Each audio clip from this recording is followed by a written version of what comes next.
Magandang kamalayan sa inyong lahat at nandito na naman po ang ating klase, ang ating kumbaga isang eskwelahan na online na yung tinatawag nating Kamalayan Lifelong Learning Center at ang ating klase ay ating tinatawag na KLASS o KLASS or Kamalayan Learning Alternative Success System. Ako po ang inyong guro or teacher sa itong ganitong klaseng paaralan o eskwelahan online.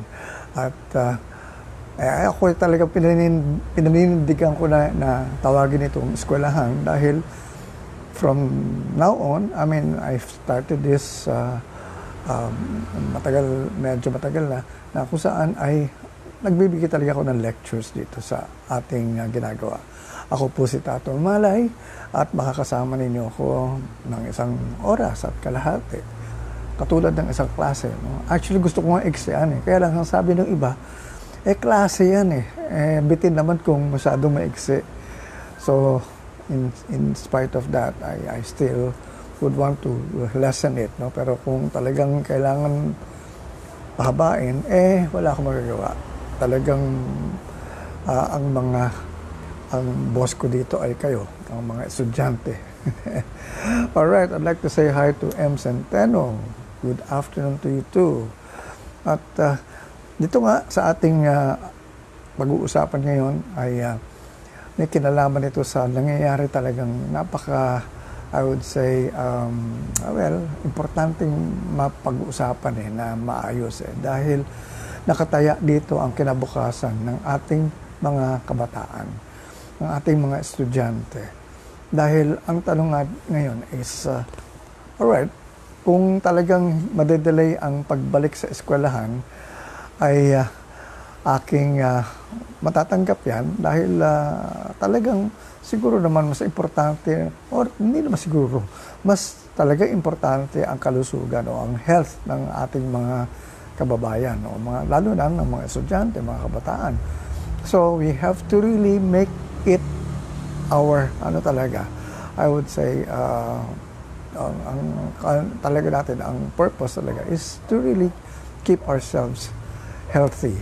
Alright, so before I continue further, I'd like to say hi to some people who are watching and siguro magiging estudyante ko. Naku, ito hindi pwede mag-estudyante ko ito dahil itong dati ko chairperson sa Communication Department sa Assumption College. Ito ang aking bossing, si Chairperson R.D. Ines Araneta Batoy from Iloilo, who's watching from Iloilo. Hello, Ma'am RD.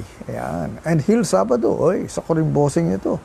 Ito ang aking magiging kapartner sa ating mga magagandang gagawin when it comes to our Kamalayan advocacy. Tutulungan niya tayo sa technological side of things.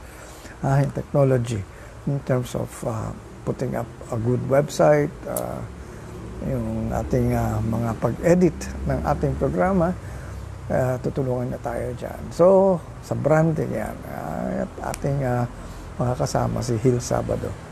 Alright, so, eto na nga, ang aking gustong pag-usapan ngayon sa araw na ito ay itong kinikinalaman sa ituturo natin. Ano ba ang dapat ituro natin sa mga kabataan ngayon, sa mga estudyante, na, ang talagang ang katotohanan ngayon ay walang trabahong naghihintay sa kanila. Lalo na yung mga gagraduate pala ngayon o yung nasa college ngayon, no? Or ngayong graduate, itong year na ito, nag-graduate nung March, April, May. Nag-graduate sila. Tapos sarado ang mga kumpanya.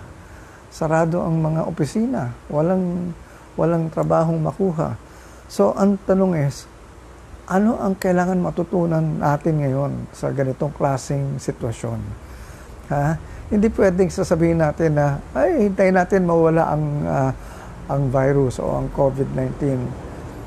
I'm sure hindi mawawala pa ito till maybe after 2 more years. we have to learn how to live with it. Yan ang importante ilagay natin sa kaisipan natin. We have to now accept the fact that we are in this kind of a situation where we are now living together with this pandemic thing. Huwag nating ilabas, huwag natin tanggalin yan sa isipan natin. Huwag natin i-deny na wala yan. Katulad nung napapanood natin sa TV, kung minsan ibang mga ibang bansa, akala mo walang pandemic sa kanila at ngayon, nagpa-party na, nagpupunta sa beach, nagkakasayahan at magkakasama, nagkakatit. O ngayon, biglang nagkaroon na ng outbreak uli. Ang dami na namang kaso. So, okay. Pagtsatsagaan lang natin ito I mean, we have guidelines, alright? So, yun yung importanteng kailangan natin sundin. We cannot anymore say that we are immune to that, no? Alright, may ikwan tayo dyan. May panglaban naman tayo. I mean, we can still stay healthy, but the thing here is, but if we are careless, at pabaya tayo, at talagang we violate all the restrictions, wala na. Talagang mas tatagal pa at mas marami pang maapektuhan. At wag naman sana marami yung mamatay, no? Speaking of mamatay, I'd like to say, I'd like to extend my condolences to a good friend of mine in Baguio City, from Baguio City rather, si Rafi Capuno, who is basically active sa arts circle ng Baguio. And he was actually, we were talking na recently to become, I would say, to work together in some projects. Sabi niya, sige, mas akit ka lang dito uli. Well, anyway, I'm sure you're happier now where you are. Pero as I've said, sayang. Ang dami mong plano, ang gaganda ng mga plano mo, pero, well, you have other plans. Your soul wanted to exit in this particular lifetime.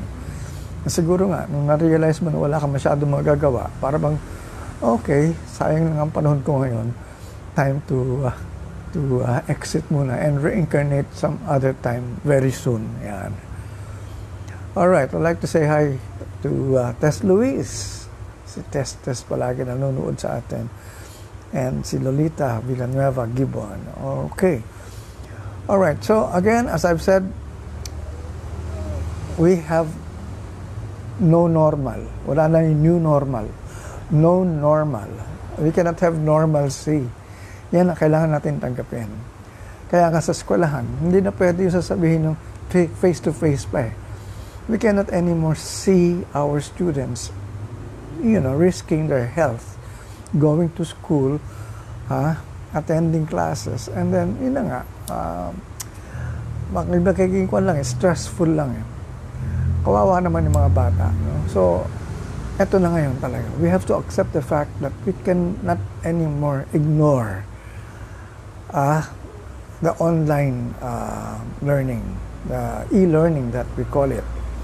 Eto na yung kailangan natin isipin talaga, na huwag na tayong mag-isip pa ng blended learning. Mag-online na talaga. And this is where we are now supposed to be focusing our way of teaching. Kaya nga itong subject ko ngayon is what to teach our children in this particular time where there are no jobs available. Alright, there are no jobs available when ito nga ang ganitong pandemic, no? Kasi nga sarado ang mga kumpanya at mga opisina. But ang tanong dyan is, ano yung mga magiging opening ng mga jobs in the future na siguro hindi pa tinuturo sa eskwelahan? Ayun ang mga dapat malaman ngayon Kasi many of the things that we are teaching children now in school, hindi na relevant Pasay na obsolete. Pag graduate nila, wala silang trabaho kasi yung natutunan nila na kaalaman, walang angkop na trabaho na that would actually require that kind of a skill or knowledge. So ang tanong ngayon, ano mga dapat ituturo sa mga eskwelahan ngayon?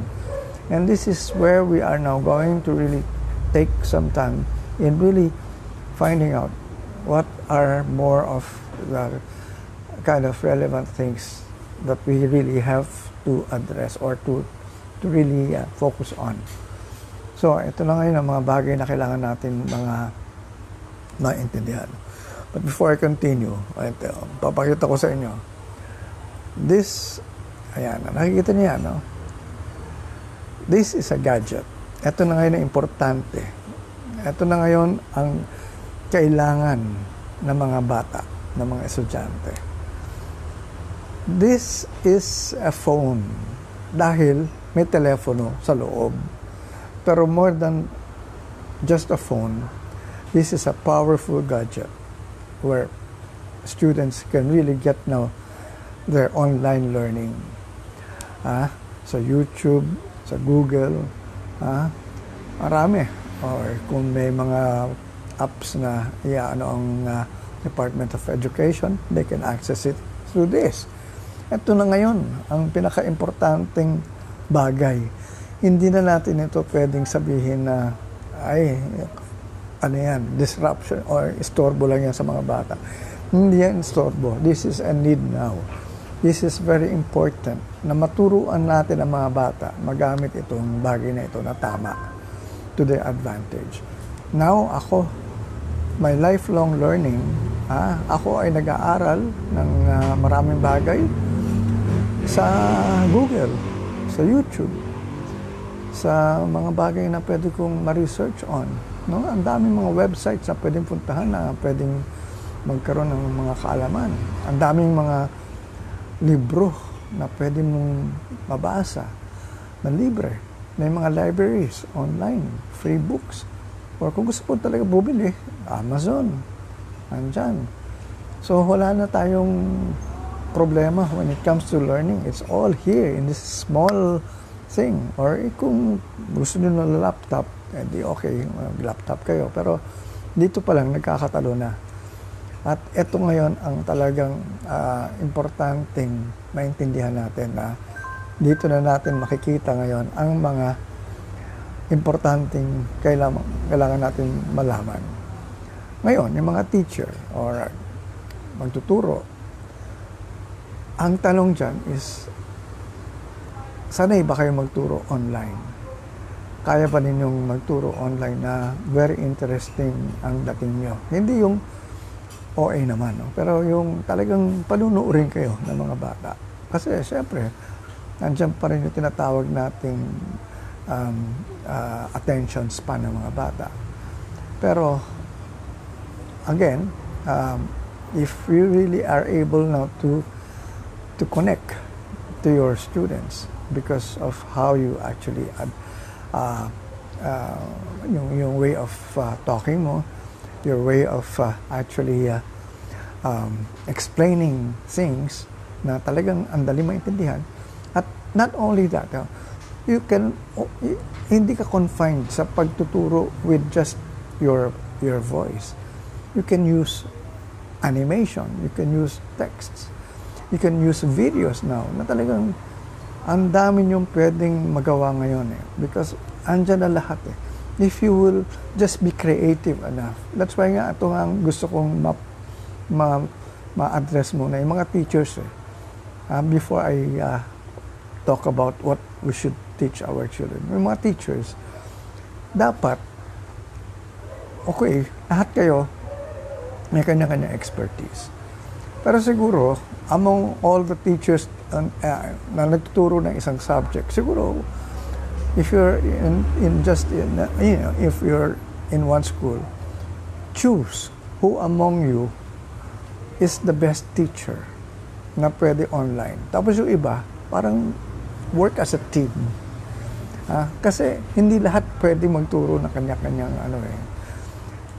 pwede naman yun, pero ang nangyayari kasi kadalasan, may ibang teacher talaga, walang dating.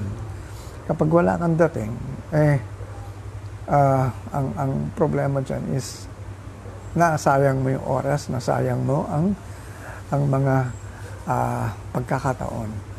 So, kunyari ngayon, walang trabaho ngayon ang mga sports teachers dahil walang sports events sa schools.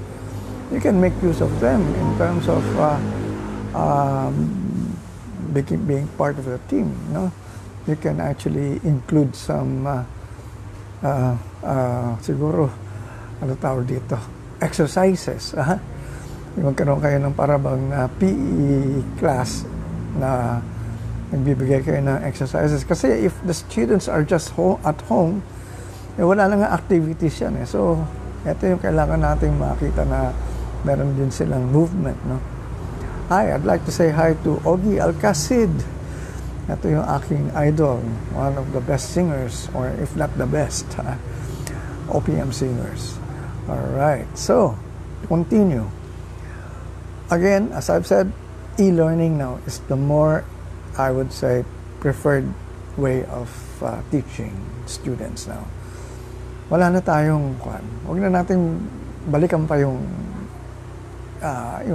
face-to-face I don't know, sa akin, ano na yun I don't think it's going to really happen pa.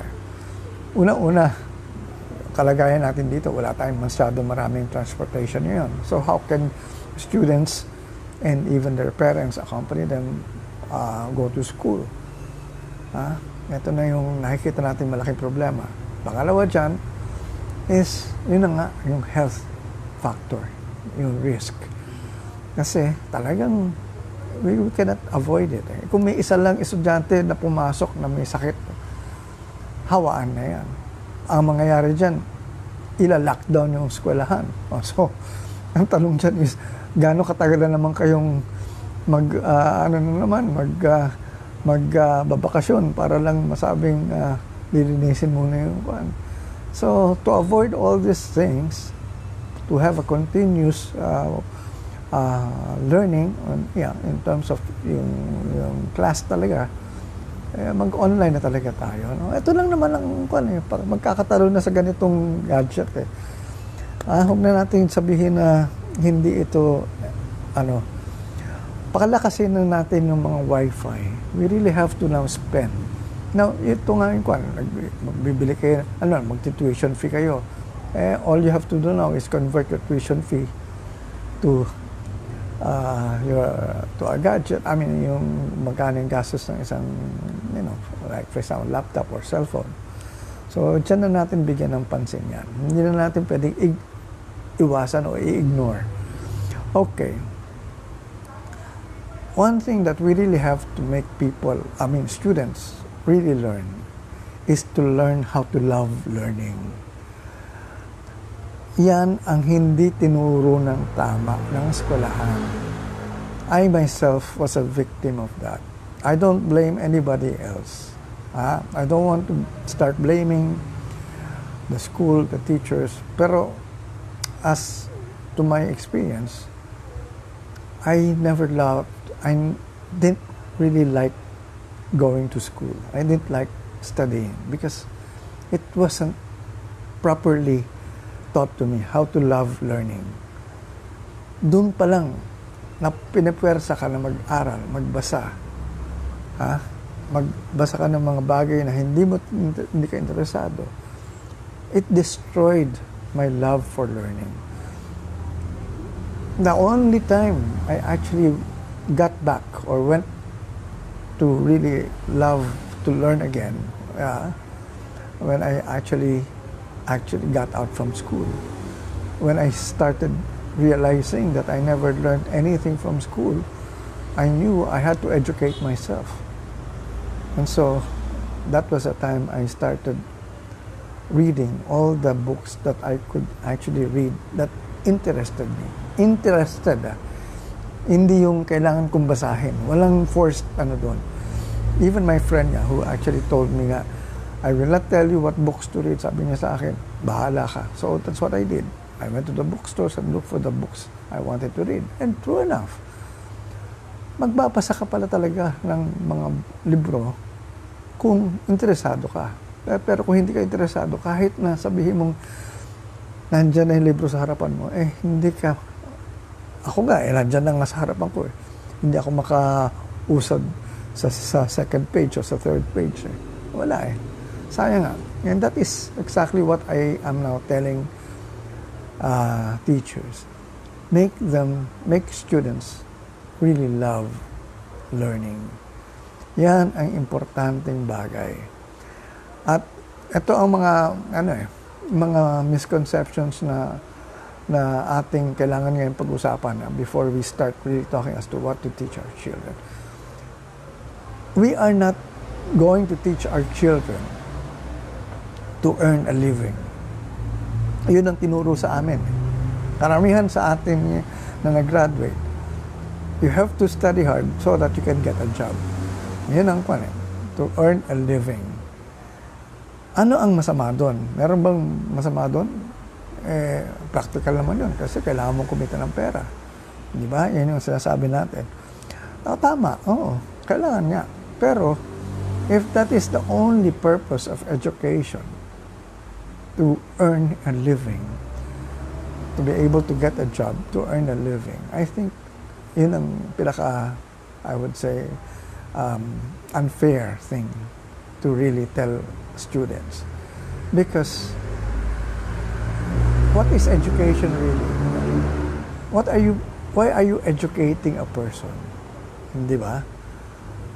What is the real purpose of education? Hindi naman to earn a living lang eh. To have a life well lived. Yun ang importante. To have a life na talagang in-enjoy mo, na maganda. Ang tinuro sa atin is, oo, tama, you will enjoy life. Pero, after making a lot of money, at pag nakuha mo na yun, during your retirement, doon ka na lang mag-enjoy. Kasi ang dami mo ng pera, sasabihin ng yan, anong gagawin mo dyan sa retirement money mo? Why wait till you get old? I mean, you're not going to enjoy your life anymore that way. Yes, maybe the money will become handy or helpful to spend for your medicine bills or for your hospital bills. yun yung makikita natin nangyayari sa mga nagre-retire na. Most of their retirement money, ito na lang napupunta. Kawawa naman tayo. Ganun lang pala ang education para lang, to earn a living. Para pag kumita ka na, at kasi while you're earning, lalo na if you're, for example, working in the government, okay. While working in the government, trabaho ka ng trabaho until you get to retire at the age of 65. And at the age of 65, andyan nga yung pera mo. Magandang pension ang makukuha mo. Ang problema is, anong gagawin mo ngayon pag may sakit ka na? Yan yung tanong eh. Paano ka ngayon? Mahina ka na. Saan mo gagastusin yung pera mo? Yung pinaghirapan mo, para saan pala yun? Yan yung tanong eh. Kaya nga, we are not here to earn a living. That's one thing that we have to teach our children. How to say, we are not teaching them to earn a living. That is the most unfair thing to really, tell our students. Okay. What is important? To be able to live your dreams. A life well lived. But how will you live a life? How do you live a life well lived? If you are living your dreams. Yan. So, importante is, we have to live our dreams. Well, right now, at this point in time already, kahit na estudyante ka, are you already living your dreams? You have to have your dreams and then you start living it already hanggang pagtanda mo.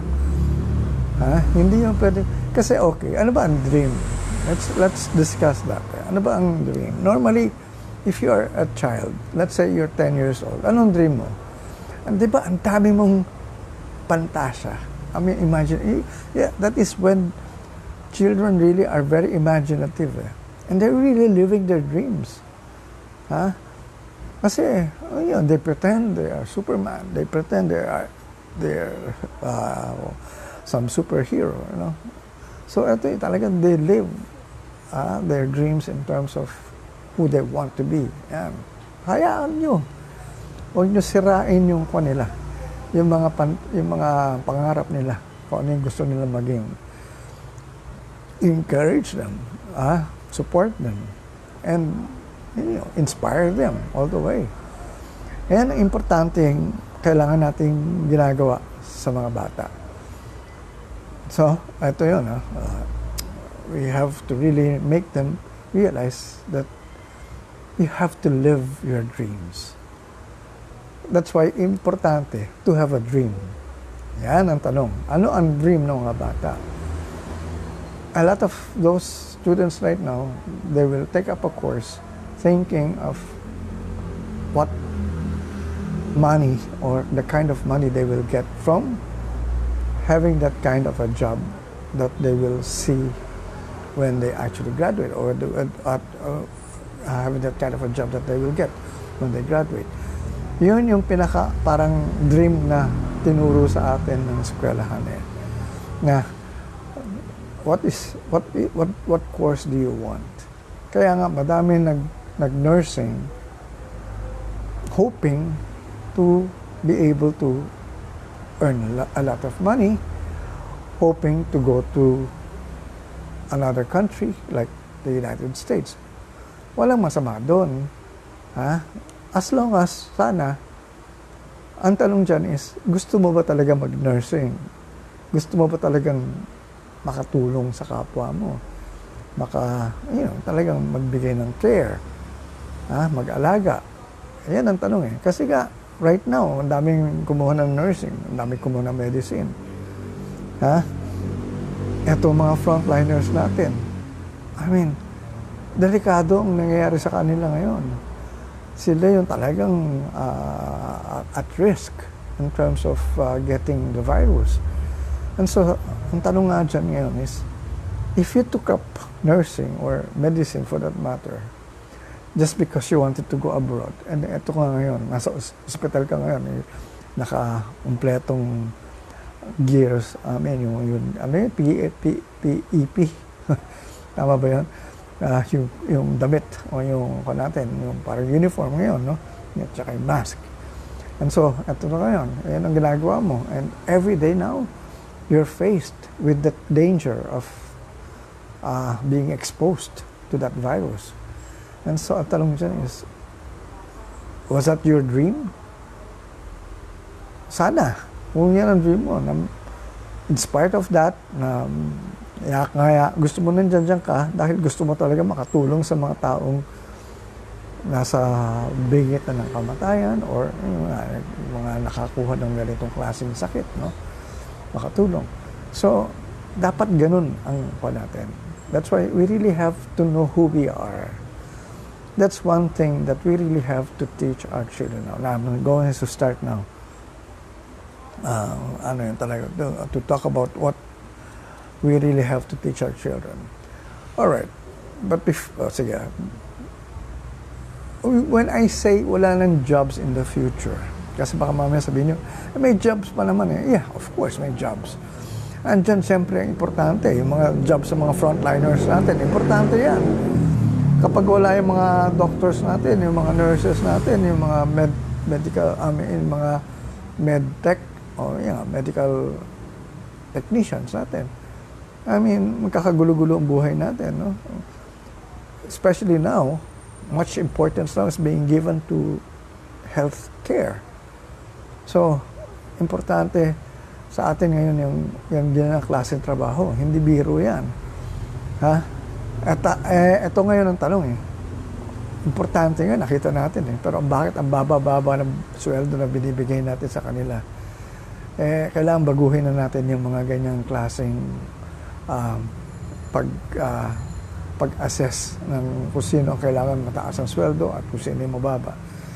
We are now looking into something that is really, I would say, very, very, very, very important in terms of, having more of these kinds of people later on to really take up this course because they feel they are really being called to become such a person, na maging healthcare or health worker or a nurse or a doctor.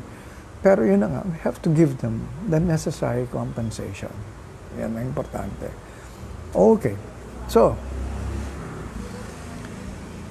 ang talagang threat talaga sa ating mga bata ngayon is not really the virus. Kasi definitely, later on, 2 years from now, 3 years from now, mawawala yan. Magkakaroon na ng vaccine, gaganin. And things will just, be, again, hindi naman siya mababalik yung dati. But, gaganda naman siguro takbo na ng panahon. Ayan, magaganda na ang takbo ng panahon. At marami ng mga other jobs that will be open. Marami ng companies that will thrive. Pero, ang tanong dyan is, ano ang magiging threat? Bakit wala talagang job openings na in the future? Ito yung, before the pandemic thing happened, we were telling people already that there will be no more jobs in the future, especially by 2040. Not because of the pandemic, because we didn't know that the pandemic was going to happen. I was talking about this loss of jobs. Pero we were thinking about AI or artificial intelligence, the computers. Ang computer talaga is the one taking away our jobs from people. Masama ba yan o hindi? Sabi nila masama. Dahil mawawalan tayo ng trabaho. Imagine, dapat kumikita ang mga tao. Ngayon, wala na silang trabaho dahil tinake over na ng computers. Well, ganoon naman talaga pag may advancement in technology. Gaya noon, nung nag-umpisa ang advancement of technology, dati, wala pang kotse. Di ba? Kailan lang tayo nagka-kotse? Anong year? In the 1800s, no? Yung kotse, inimbento ni Henry Ford. Ano ang dating sasakyan natin? Paano tayo nakaka-travel? Hindi ba kabayo? Kabayo humihila o kabayo sinasakyan natin. Yung mga ating mga ninuno, kabayo. Nung naimbento ang kotse, sinong nawalan ng trabaho? Kabayo. Hindi tao. Di pa nawala na yung mga horse carriage. Dahil dati, yan yung popular nun, yung kalesa, yan. Di ba? Dito sa Philippines, tayo mismo. Nung unang bago magkagera, ang sasakyan natin nun, kalesa. Nung nakita ko nga yung mga buhay nung mga 1900s, nakita ko pag nagtatravel sa kalesa yung talagang sinasakyan nila hanggang nagkakotse. Hanggang nung lumaganap na yung mga motorized vehicles, nawala na yung mga kabayo. Ngayon, makikita mo na yung mga kalesa dyan sa sa Ongpin. Ayun, at least, ako nga, pag nandun ako sa Ongpin, like for example, my friends, whenever we would eat sa mga restaurants dun, we would make it a point to still ride the kalesa. Kasi masarap naman yung experience na yun. But anyway, so what I'm just saying here is, nagbabago because of technology. And, yun na nga, ang una na wala, mga kalesa. O ngayon, may invento na yata ngayon in the future, na-invento na, pero being commercially available, it will happen siguro 10 more years from now or 20 more years from now, yung automatic car, yung driverless car. So wala nang driver, maandar lang ng kusa ang kotse. Sabihin na ngayon, yan, kita mo, nawalan na ng trabaho mga driver. Masama ba yan o hindi? Sa totoo lang, kung ako tatanungin, hindi masama. Why? Mas marami aksidente pag may driver pag yung driverless car, computerized yan, ano yan eh, mas accurate ang takbo eh. So basically, mas magiging confident ako to ride in a driverless car than with the driver because may human error yan eh. Kung nakainom yan or inaantok or sometimes misjudgment yan, biglang hindi na control ang kanya reflexes niya. So may nangyayari yung aksidente, no? Change is good, sabi nga ni Alexa Winter. So, hi, Attorney Victoria Suarez. Kasi Suarez yun pangalan niya kasi pag sinusulat niya Suarez. Attorney Victoria Suarez is watching. And si Jorik Templo Nuevo, of course, yan. Kasama natin sa top. Anyway, so, eto ngayon. Change is really out there, lurking in terms of AI, artificial intelligence. Pati siguro mga kuwan natin in the future, there will be some health workers na madi-displace kasi nga kung talagang yung pandemic na yan hindi mawala, we will actually create robots to now attend to patients. Sila na yung kukuha ng mga magsaswab sa'yo, yung mga para hindi na na-infect ang tao. So these are really good, I would say, instances na kung saan kailangan natin talaga ng mga ganong klaseng help from AI. Artificial intelligence, or ito mga, sabi nga natin, computers, basically, these are very helpful for us. Ang tanong nga dyan is, okay, pag lumaganap na ang ating artificial intelligence in terms of what it can do for us, at yun nga, totoong wala na tayong trabaho kasi nga kinuha na nila eh. Alright, ang maganda niyan is enjoy tayo. We're free from doing whatever. Ang tanong dyan is eto na yun, wala tayo. Jobless na talaga lahat kasi AI na talaga is in complete control of everything. So, ang tanong dyan is, anong gagawin natin ngayon? Di ba we had this renaissance before? This thing called rebirth or renaissance. This happened nung mga time nila Da Vinci noon. Nung pagkatapos ng isang, yan eh, I think nagkaroon ng isang pandemic,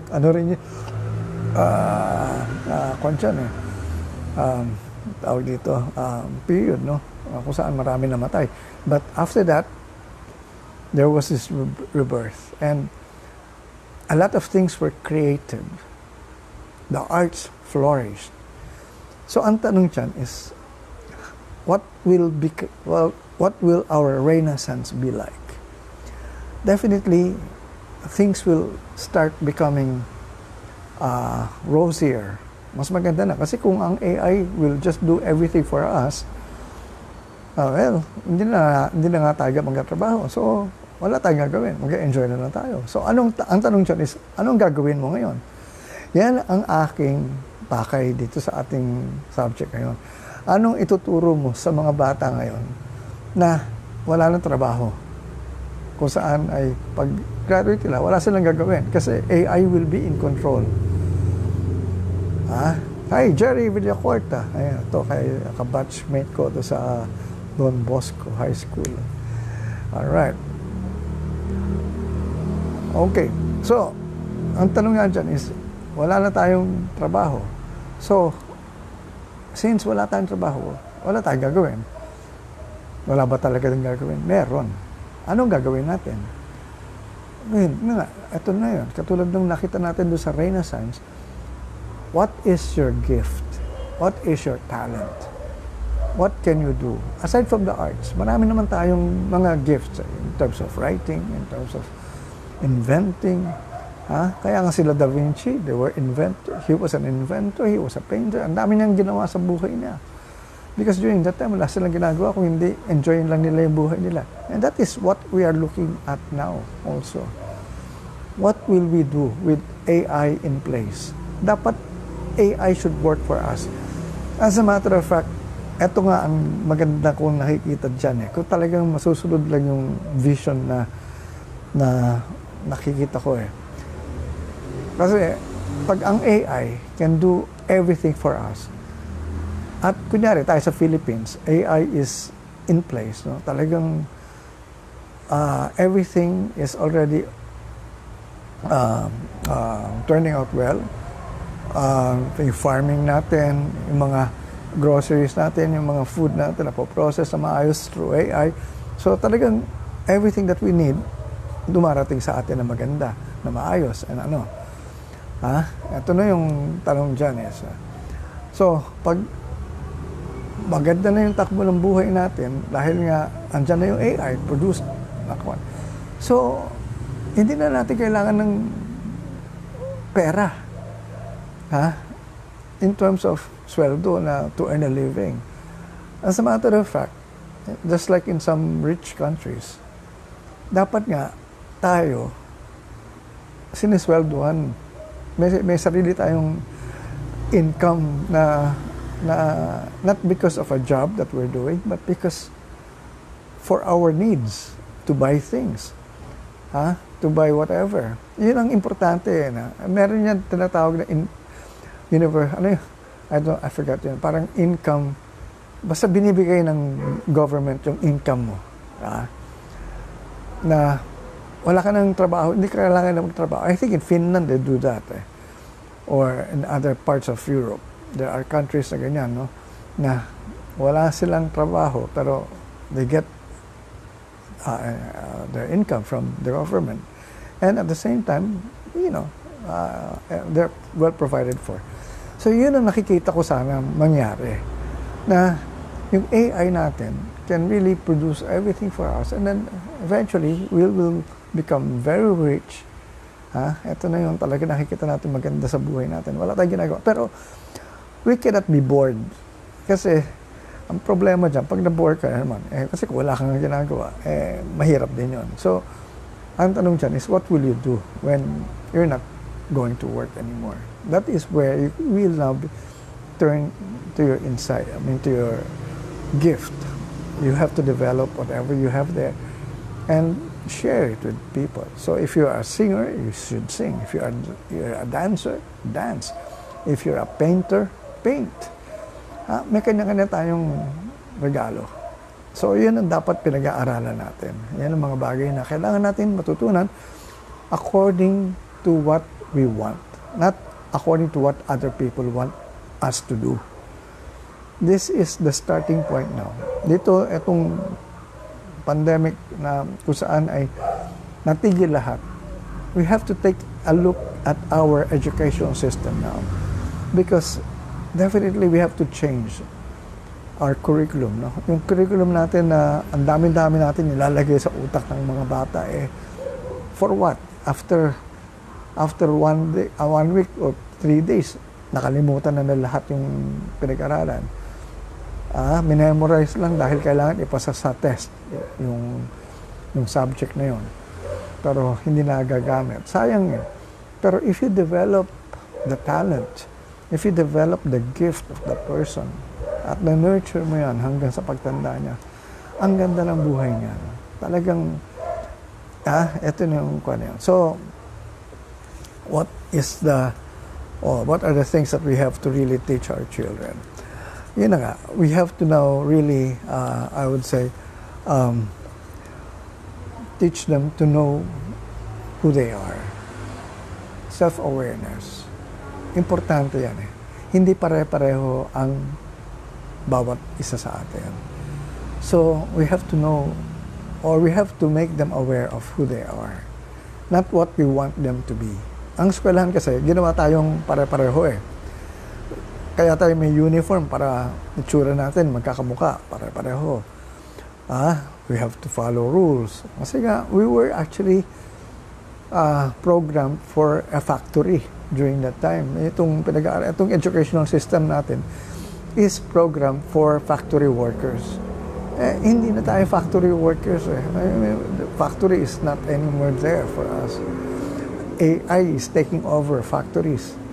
So wala nang trabaho ang tao sa factory. Puro robots na lang yan later on. So what are we supposed to be doing now? So ito na yun. We have to know who we are. What makes us happy. Kasi if we don't know who we are, we cannot really realize our potential. We don't know what will make us happy, what we want. We actually will not be able to find out the things that we can really do, no? Yung mga skills na pwede natin i-develop. Ako ay naniniwala sa reincarnation. Bakit? Sa YouTube na lang, pag napapanood niyo yung mga bata na mga as young as 3 years old, 5 years old, na nakakatugtog ng piano, classical pieces, na napakahirap. At ang liliit pa ng mga daliri nila, ang kamay nila, pero when they play the piano, they play it as professional, as a seasoned pianist would play it. Yung piece na yun. So, tanong dyan is, paano natutunan ng batang yun? And during that time, when that kid is playing the piece, makikita niya sa YouTube, at dami niyan. Mga gifted children, tawag niya, gifted. Tawag dyan. We are all gifted. Ang tanong dyan is, bakit sila lang yung tumitigala tayo na gifted sila? Lahat tayo gifted. But anyway, pag nakikita ko yan, mga gifted children na sabi nga natin, gifted, dyan ako talagang humahanga dahil wala akong makikitang piyesa sa harapan nila. Wala silang tinitignan. They're playing it by memory or by instinct. How did they get to learn that? How did they memorize that piece? Na hindi naman yan nila nabasa yan kasi I'm sure they still don't know how to read notes at that age. Ako nga, when I started learning the piano, hanggang ngayon, hindi pa rin ako makakabasa ng maayos sa music sheet. Ito pa mga batang ito. Anyway. So, ang realization ko dyan is, they must have been a pianist in a past life. So, meron tayong dinadaanan in past lives where we actually learn a lot of things. Somehow we forget. A lot of us, pagdating dito sa mundong ito, when we get to be born again, we forget who we are. We forget our past lives. Pero iba, nare-retain nila yung kanilang learning. So siguro later on, ito na yung mangyayari sa atin. Most children now, nakikita natin, mga gifted, ito na yung the kind of people who will really now become our next generation, or the next generation who will actually run our countries, our world. No? So makikita natin dito, iba na klase yung mga batang ito. And they're so good at technology already. So hindi na pwedeng hindi nyo ibigay sa kanila. Yung blackboard, tapos na yan. Yung classroom na nandun yung mga chairs na in several rows. Yung in terms of yung nakikita nating setup ng classroom na how many years ago, yun ang umpisang classroom. Hanggang ngayon, hindi nagbago ang setup. Ganun pa rin. So, sabihin, hindi tayo nagbago in terms of our education system. Pero kailangan na natin baguhin yan. That's why, as I've said, this thing that I'm holding, itong gadget na ito is really a very powerful gadget when it comes to really learning things now. Okay, so we have to know ourselves. We have to teach them to know who they are. Ano pa? We have to teach them that there is nothing, there's no limitation. Kasi ang tinuro sa atin, kami, or yung mga kasabay ko nag-aral, ang tinuro, halos lahat naman tayo siguro, pareho tayo ngayon, no? Yung pinagdaanan natin education system. Yung economic, tawag dito, theories na tinuro sa atin, there's not enough. Yan ang kaya talaga tayo ay nagkaroon ng scarcity mentality. Kasi ang alam natin, kukunti lang ang mga bagay na pwede nating makuha or makamit dahil kukunti lang yan at ang dami pa tayo naglalaban-laban para makuha yung mga bagay na yan. So we have to stop that kind of a thinking, and we have to teach them that we have unlimited potential in terms of everything around us, and even our talent. No? Talagang wala tayong limitation dyan. So we have that abundance, that kind of prosperity outside. Yung iba sabi nila, paano mo makikita ang hirap-hirap ka ng buhay eh. Ang hirap-hirap nga ng takbo ng panahon ngayon, walang trabaho, gutom nga.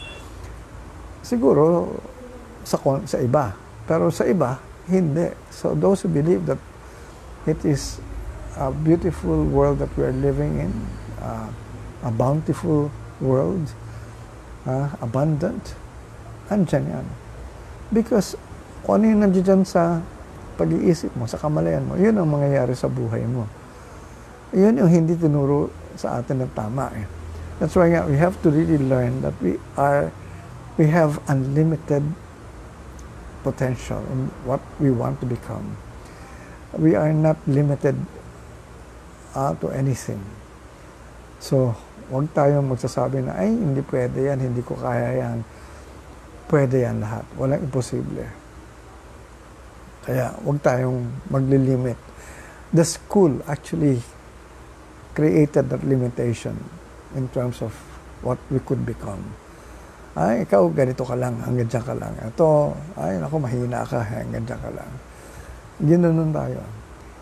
Hindi tayo binigyan ng pagkakataon talaga na magsabi na, okay, we will support you hanggang saan mo gusto.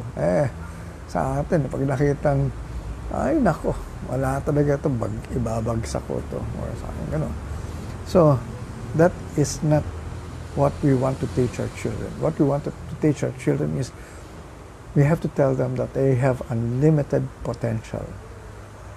Okay. Another thing is, there is no challenge that cannot be changed after praying, if you believe in prayers. Of course, we have to now teach them how to pray properly. There are no challenges that cannot be overcome. Lahat ng problema, may solusyon. Pag walang solusyon yan, hindi problema yan. Kaya huwag natin pinitin yung mga bagay na sasabihin natin, kailangan, ano yan, pilitin mo yan. Ano pilitin mo? Wala naman talaga yan. Para katulad ng sasabihin mo, mapipigilan mo ba ang araw huwag sumikat bukas? Problema ba yan? Hindi. Bakit hindi? Wala solusyon dyan. Hindi mo talaga mapipigilan eh. So, lalabas ang araw kinabukasan ulit. So, yan yung mga bagay na kailangan natin ituro sa mga bata ngayon. That there is no challenge that cannot be changed, or there are no problems that have no solutions. Everything has a solution. Ang problema sa eskwelahan, ang problema, they will create a problem. Ang gusto ng mga teacher, isa lang ang solusyon to arrive at that problem. Doon ako hindi sumasang-ayon eh. Kasi a lot of times, I could create the right answer. I could produce the right answer, pero doing a different process. Sabi ng teacher ko, hindi pwede yan. Kasi kailangan ito lang yun. Sabi ko, ganito, ginawa ko, tama rin. Ito yung answer. I arrived at the same answer. Ang palagi kasi tinuturo ng eskwelahan, there is only one right answer. And one way of arriving at that right answer. And that is something that we should change. We cannot say that there is only one answer. That's why nga ngayon sa buhay, sa talagang in the workplace talaga, yung if you're working, wala na yung sa kanya-kanya. Wala yung sasabihin mong no cheating.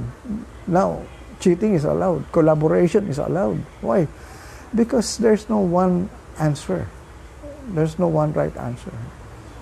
Magtulungan kayo ngayon to arrive at several answers and find out which is the best among them. Eh, ang tinuro sa atin huwag ka magpakopya. Swapangin mo yan. No? Kaya we give awards to the best in terms of being summa cum laude. Kaya hindi isa-isa yung mga points na yun. Kasi titignan ko saan lumamang yung isa. Kung paano niya naitawid yung pagka-solo niya sa pag-aaral niya na hindi na senior sa kapwa niya. Kaya siya nag-number 1. Kanya-kanyang nag-competition. Ngayon, competition is not anymore relevant. It's collaboration. That is what we should teach our children now, to collaborate, not to compete, and to cooperate. Yan. So, isa pang kailangan natin maintindihan dito, bago ko makalimutan, hindi porke nag-graduate ka, tapos ka na sa pag-aaral. Life or studying is a lifelong learning process. Marami sa atin nung pag-graduate, tuwang-tuwa. Kaya ang mga tao tuwang-tuwa pag nag-graduate. Dahil sabi nila, ay naku, hindi na ako mag-aaral. Masaya-saya ako. Mali. Kasi, learning cannot be stopped because the changes that are happening in this world of ours is so fast na kung saan yung mga alam mo, yung mga napag-aralan mo in the past years are not anymore valid or relevant. They're obsolete. So yan ay kailangan natin maintindihan. It's a lifelong learning thing. Kaya nga I put up my Kamalayan Lifelong Learning Center dito sa ating Facebook para lang mabigyan kayo ng mga learnings as to what is going on. Kasi etong tinuturo ko sa inyo, these are things that are not being taught in schools. These are advanced, even, ito nga nakakatuwa sa aking ginagawa Hindi naman ako nagmamayabang, pero may kayabangan na rin in a way. Alam nyo, ang mga nagiging interested sa tinuturo ko ay karamihan ngayon, mga may PhD, mga may doctorate.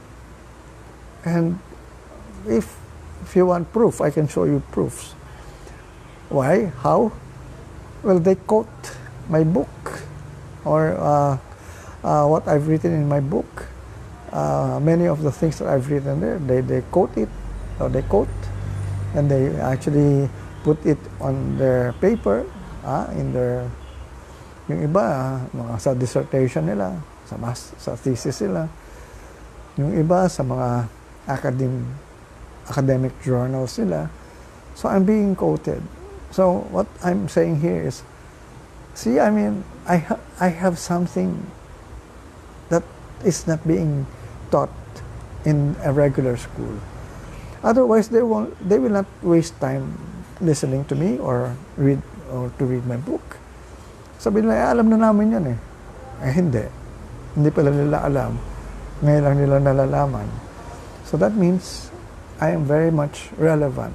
Kaya kayo, sayang kung ayaw nyong maging teacher ninyo. Kasi, ayun na nga, sabagay, ako naman hindi naman ako namemersa kung sino lang interesado. Kaya lang, ito nga mga may PhD, ito yung mga taong talagang mahilig pa rin mag-aral. Kaya nga, they're interested in really learning new things. And they have learned a lot of new things from me. So, ako naman ay nagpapasalamat at binibigyan nila importansya yung aking kaalaman.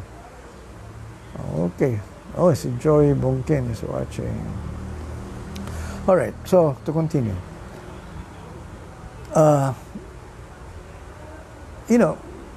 Ito ang isang importanteng hindi tinuturo sa ating mga estudyante na ang nangyayari sa buhay ng isang tao, ang tinuro sa atin ay kasi may malas, may swerte, may may talagang sasabing tadhana.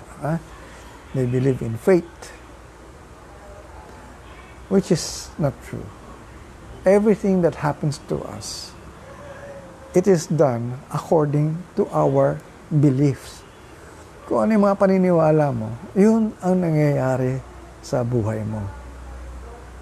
Iyan ang hindi tinuro na tama sa atin ng eskwelahan. Kaya nga, I'm appealing to teachers.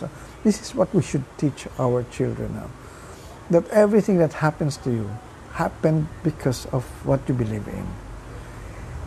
Hindi ka dahil minalas, o dahil sinuwerte, o dahil na-aksidente. There are no accidents in the universe.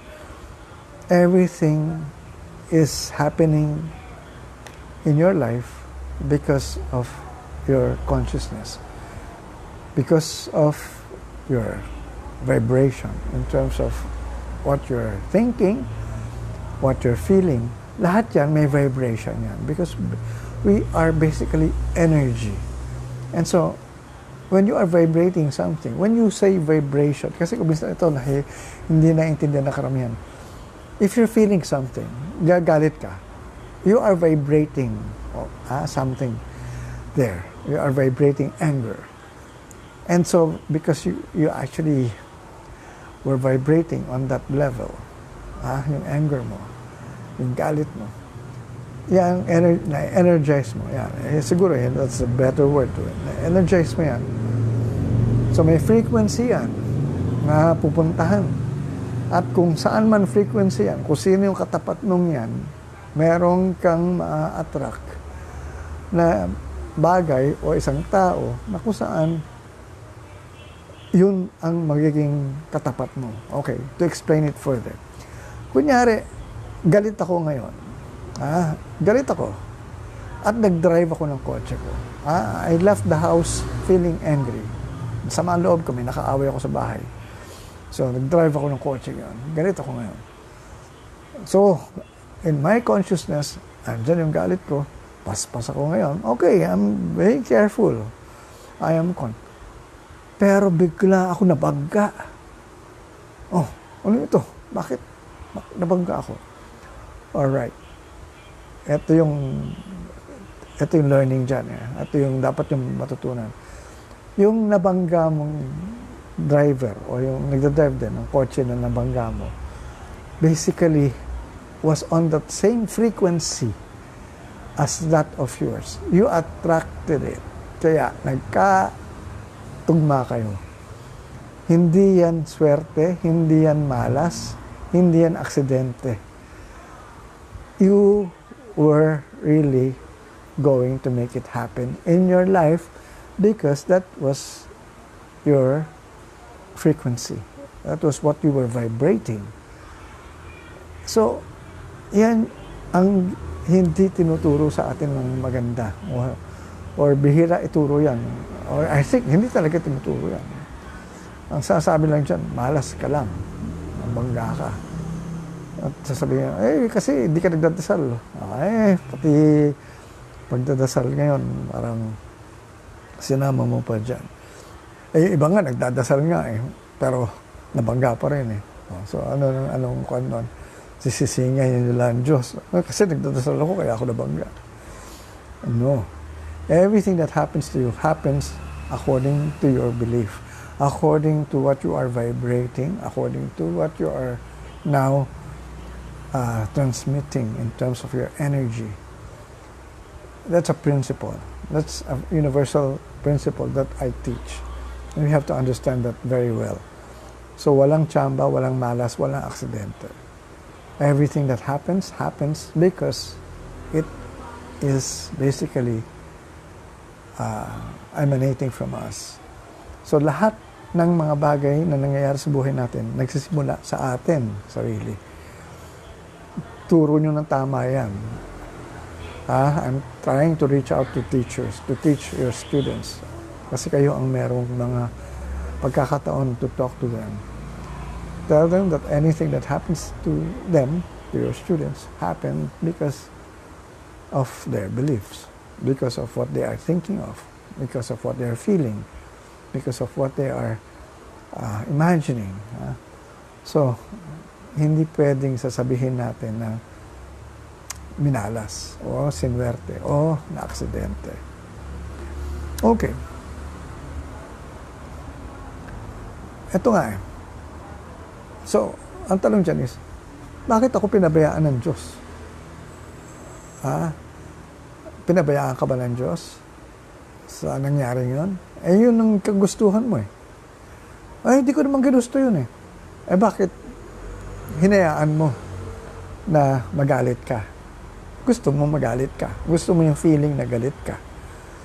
Otherwise, if you were aware of it, katulad kami, pag alam na namin na, okay, I am now mad, but I cannot let this continue because I will just make it worse in terms of what will happen to me. I will just create more situations that will make me more angry. Yan, importanteng kailangan matutunan ng mga bata. Kasi, akala nila, pag galit, tuloy-tuloy na yung galit. Pag may nangyari sa iyo na, okay, kunyari, because of that anger, tapos ang baga na, okay, ang tanong mo dapat sa sarili mo, alright, why did I attract this situation? Tapos sasabihin mo, oo nga, no? Kasi galit ako eh. At least na yun, alam mo na. You cannot blame anyone as to what happened to you. That is what you should teach people. There's no one to be blamed. Now, sabi mo, paano yun? Pinabayaan ba ako ng Diyos? Kasi I was praying naman. I prayed that I will be safe.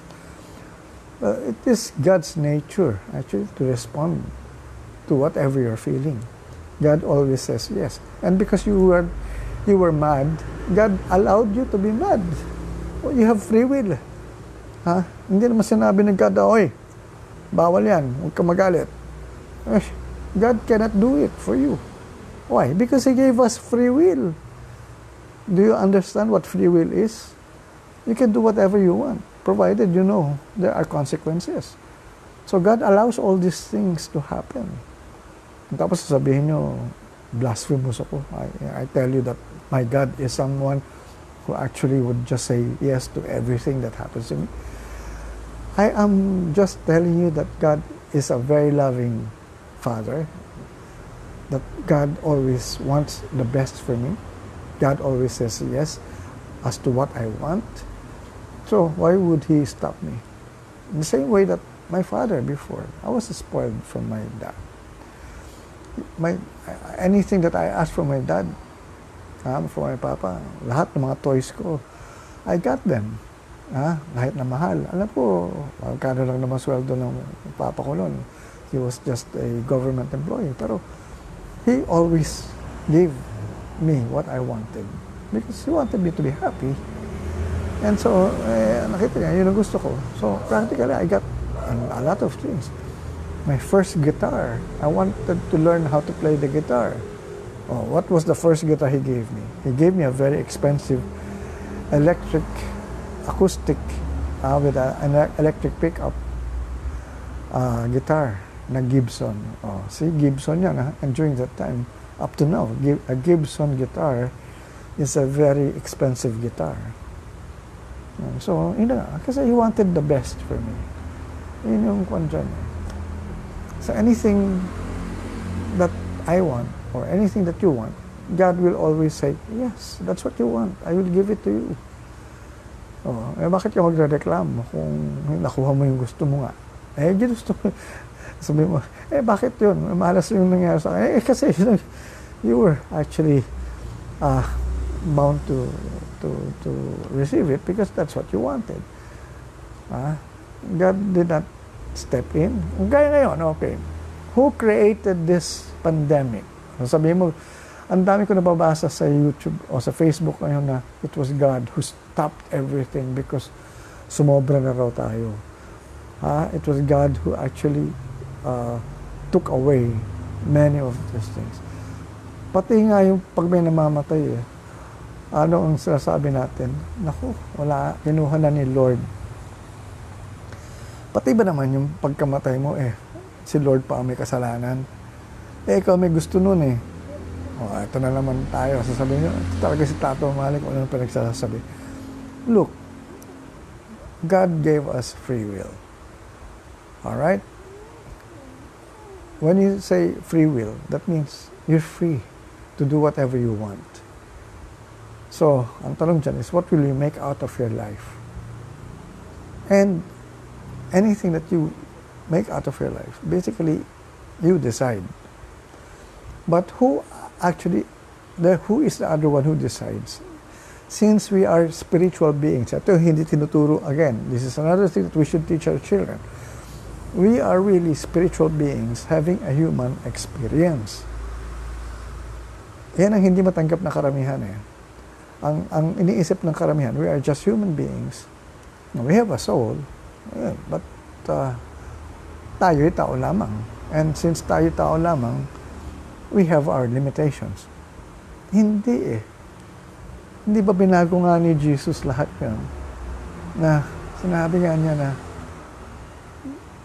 you are really more powerful than what you think you are because you are children of God. Huh? I'm not saying it exactly as the way it is written in the Bible, but it is in that particular context. Pero yun nga, bakit natin hindi matanggap yan? Na we are really spiritual beings. That we can do things that what Jesus had done. Sabi nga ni Jesus, what I have done, you can do even more. You can do things better than what I have done. That's what He said in the Bible. O bakit hindi mo magawa? Dahil sasabihin mo, siya lang ang meron makakagawa niya dahil siya Diyos eh. Anong purpose pa nung nandun sa Bible yung sinabi niyang, these things that I have done, you can do better. Ano ang interpretation niyo nun? Sabihin niyo, hindi niyo pwede higitan dahil hindi kayo Diyos. Sinabi lang nga, this you can do better than what I have done. I don't know. That's why nga nakakagulo-gulo tayo eh. Because many of the things that were taught us, parang kung ang Diyos nga ngayon, bababa talaga, I'm sure, zero. Kaya lang nga, sabi nga, dito nga eh, ang message na talaga lang is, you got me all wrong with all the things that you are now thinking about what I want you to do. You got everything all wrong. So, ito yung isang bagay na kailangan natin makitang may tama. Like for example, itong mga pandemic. Who created this? Definitely it wasn't God. Why will God create it? For us to suffer? For us to get sick? For us to die? Why will God want that for us? Bakit niya iisipin yun na, kailangan parusahan ko na kayo dahil sobra na kayo? We created it because of our beliefs. Atong unhappiness na nangyayari ngayon sa atin, we created that. That's why we created more unhappiness. We brought this unhappiness into ourselves, onto ourselves. Why? Because we were already very unhappy with what we were doing. Imagine, we were doing jobs na hindi naman natin ginusto. Ang dami nating relationships na we were not happy with. And so, we were creating a people, the kind of humanity that is not happy with who they are. Otherwise, we could have created another kind of a situation. That's why nga, kami ngayon, ako, katulad ko, na nakakaalam kung ano ang nangyayari talaga. That's why, nag-iingay ako palagi nga. I come out in Facebook almost every other day or just to send this message na kumbaga pinupukpok ko kayo hey, baguhin na ninyo mga paniniwala nyo. Hindi ang Diyos ang may kagagawan ng mga nangyayari sa atin ngayon. Tayo ang may kagagawan yan. We brought it upon ourselves. We actually created it. We have the power to create it. But what we had been creating were more of negative than positive. We were born as creators. We are not here helpless. At the start, yes. Pag pinanganak ka, oo. But then again, the moment you are able now to grow up, you can see now the kind of power you have. You can create whatever you want to create. Sabihin nyo, ibang tao lang ang swerte na nakikreate nila yung magaganda sa buhay nila. Lahat tayo, we are all creators. But what have we been creating? Limitations, scarcity, lack, sickness, poverty, unhappiness. Bakit yun ang create natin? Kasi tao lamang tayo. Ayun, doon tayo may problema. Hindi tayo tao lamang. Tayo ay spiritual beings as well. Pag sinabi ko pa, Diyos din tayo. Ayun, marami na magagalit sa akin na naman yan. That is exactly who we are. We are made in the image and likeness of God. That's why now we have to teach our children that we are all made in the image and likeness of God. And since we are made in the image and likeness of God, we can really be like God. We can be all-powerful. We can be very, very powerful. We can create whatever we want to create because we have that power. That's why I teach in my seminars tapping the God power within, because we have that God power within us. The divine power. We have that. Bakit hindi natin ginagamit? Bakit ang ginagamit natin yung kahinaan natin? When in fact, andyan ang God power natin. So, what are we waiting for? We can create a beautiful world. That's why ito nga rebooting natin, resetting of this world. Ito yan, tumigil tayo. Kaya tayo rin na nagpatigil yan Tayo yung nagpa-collapse ng mga nangyayaring mga nakikita natin institutions. Dahil we know it's not working for us anymore. These are things that had not been helpful anymore for us. We have abused already what we were doing, what we were actually tawag dito yung mga gusto natin magkaroon, no? Puro sumobra na tayo sa pagkaganid natin, tatakawan. And we destroyed our natural resources. Na kung saan para bang wala tayong tawag dito, yung marireach yung contentment. Puro tayo uhaw, gutom sa mga bagay. And so this is the kind of people we had been creating in our schools. Na kung saan pag nagtrabaho ka, sige, you can amass all the wealth you can have. Yun ba talagang kailangan natin sa panahon ito to create more wealth, a lot of money? Anuhin natin ng a lot of money with us kung hindi naman tayo masaya dahil may sakit tayo. Hiwalay-hiwalay ang ating pamilya. Masaya ba yan? What kind of life are we living if we are not able to really create that kind of happy life? So yan ang tanong ko sa inyo. Ano ang tinuturo natin kasi? To just create money. Kaya ito ngayon ang ating kailangan maintindihan. Later on we will not have jobs anymore. Dahil kukunin na ng AI yan. Alright. So, sabi nga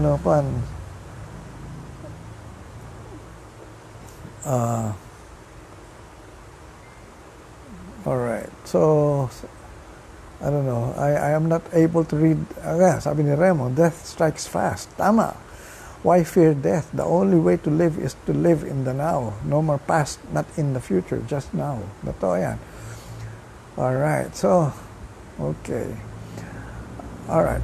We have 5 more minutes to go. No? Matapos na tayo. At madami pa tayong kailangan pag-usapan pa. Kasi nga, kailangan natin maintindihan ano talaga ang importante ituro sa mga kabataan ngayon. There are no more jobs out there in terms of, of course, may jobs for health workers. Kailangan natin yan. May jobs din for, may architect siguro, whatever. Mga ganyan, engineers. No? So, pero yung mga iba, wala na. AI will take over that. Even siguro nga yung mga chef magiging tagaluto na natin sa mga restaurants, mga robots. Because they can actually program robots now to actually cook everything na ayos sa ano eh. Kasi pag nakuha na nila yung mga measurements ng mga iluluto nila, yung mga sangkap, they will just continue to be able to produce that kind of with that kind of accuracy na walang tsamba. Kaya talagang AI, artificial intelligence, will really take over, and I am going to really look forward to that kind of a situation na kung saan ay makakatulong sa atin.